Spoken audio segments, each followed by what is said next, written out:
Definitely. So now we look at examining the homework. So, you know, we in the book it says we can't deduct points for incorrect answers on homework, which penalizes students for mistakes. And at that same time, tells students that homework is just practice and that mistakes are a necessary part of learning. And boy, my students really, you know, they want it perfect. They just go for that all the time. There's still, that shift hasn't happened for them yet. And I don't think it's happened for teachers either, really. But homework helps kids to practice. So that goes on that point that we already had. The practice that they learned in class, it gives teachers the valuable insight into her students, his or hers understandings. So yeah, definitely. But then there's that question, you know, who's doing the homework at home? You know, you think they've got it and they show you otherwise when you're doing another formative assessment in class. So definitely. Yeah, and I think one of the things that I was thinking about too as I was reading and revisiting this this chapter on homework is this question about the kinds of supports that teachers offer in their classroom that their students might not have at home. Absolutely. Mm. Flex Friday. So then we get to our next piece where why students copy, why students may copy. And further on, it says, my ability to complete homework depends on my environment and circumstances. When I have fewer supports, I'm left with fewer options to complete homework other than to copy. And so we've had those students in our classrooms, and I can think of a couple. And I think for some students, is it fear? Is it that they're more motivated to do that so that the teacher isn't disappointed in them and they get a poor grade? And it's copying for all the wrong reasons. It isn't always just because they're, you know, that lazy student and don't feel like putting the time into it. It's usually a little more intrinsic than that. So. Yeah, I think one of the points Feldman is making here is about how some of the systems that are in place in schools have these unintended consequences, right? It's how every dystopia starts out, right? Like every good dystopia starts out with somebody getting this brilliant idea about like, I'm gonna make things better. And then sometimes those ideas to make things better end up making things worse instead. And so, you know, Feldman shares a number of these stories about how like when time is scarce and a student has to choose between sleep or completing homework, copying becomes the most efficient and healthy strategy to get the points. And again, that's about how some of these homework programs, like, and the way that homework gets counted in some classes, it's all about extrinsic motivation and just collecting the points. And it's less about this demonstration of skill and like, what do you know and what are you able to do? And Michelle, I love your idea that like, you know, don't ask questions that they can't Google, and really thinking about how we can really help our homework gauge our students' authentic abilities about what they know and can do in class, so that they're not feeling like they're forced or trapped or desperate enough to have to copy, that it feels like it's their only way out. It's the only way that they can get the points, or it's the only way that they can get to sleep at night. I mean, I can't even imagine. That's so sad. I love Angela's comment about basically it's building that safe environment and building that relationship with a student um, to beforehand, and probably less of that copying might happen under that type of environment, taking care of themselves and you, and yeah. All right. Truth about homework. So students aren't copying because they're malicious or intentionally disrespectful. They may not even want to copy. They're doing it because they know they be penalized for not doing it. And copying, therefore, seems to be a reasonable and expedient choice. If they can't do the homework, they figure at least they can earn the points. As I had mentioned earlier, I kind of got ahead of myself in my comment. So that's what I usually find with somebody. Usually it's my higher, I'll say my higher performing students tend to do this more so than my lower ones. Yeah, and I love, Jonathan, your comment in there about like the Maslow before Bloom, right? That our students can't learn their best if they're not being taken care of, and this need to belong. I know. Very relevant. And so definitely this pretty much wraps up a lot of what we saw in the chat. If we knew about a student's circumstances, their pressures, their schedules, the difficulties, we might forgive them for copying, and at times we might even agree with them. The challenge for us is that we don't know about students' circumstances and shouldn't expect them to tell us. Our implicit bias can make us see students copying as a sign of laziness or disrespect. And with this biased assumption, we punish their laziness by recording a 0 when we catch them copying homework. Yep.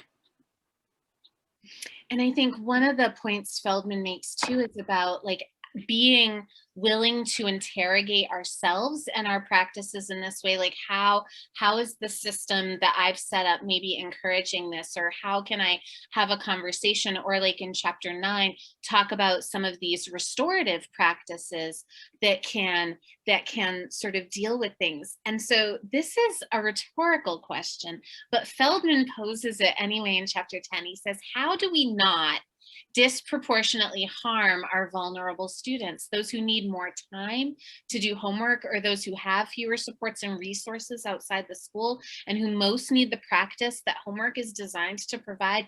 And his answer is crystal clear. Homework should not be included in the grade. Homework should not be included in the grade.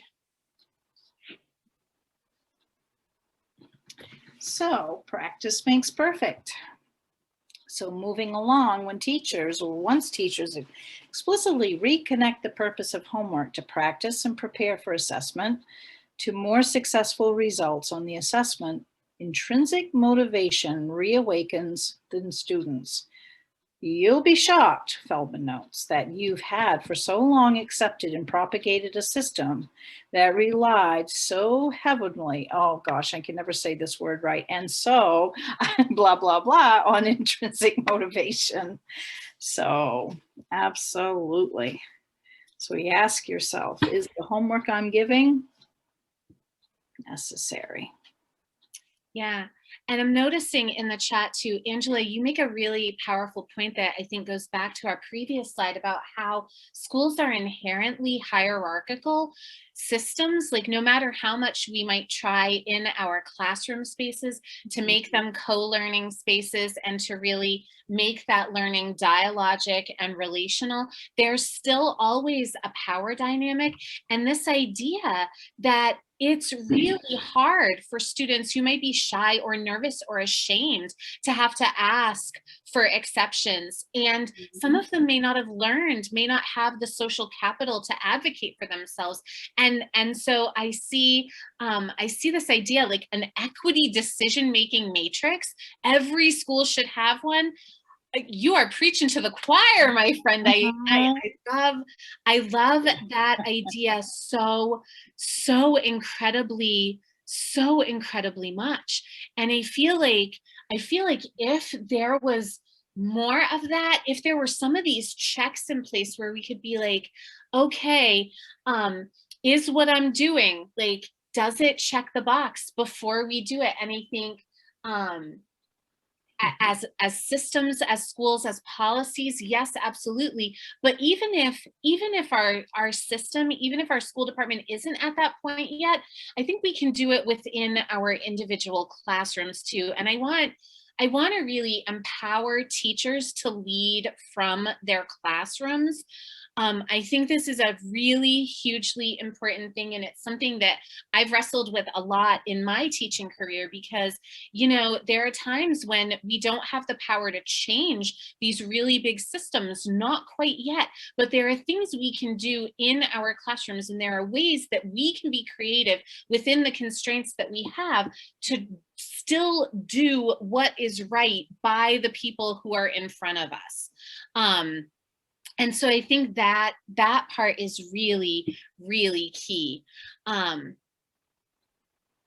Yeah.